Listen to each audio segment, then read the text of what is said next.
It's asked me to download the connected curb app. Done all that, filled it all in, and then guess what? Doesn't work.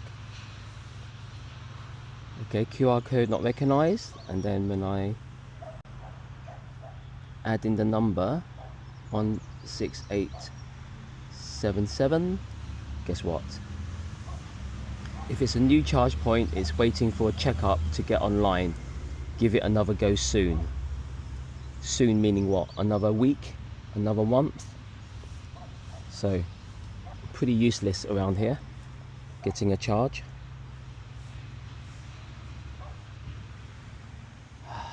So all these cars parked here are not EVs, and I can't even use I can't charge.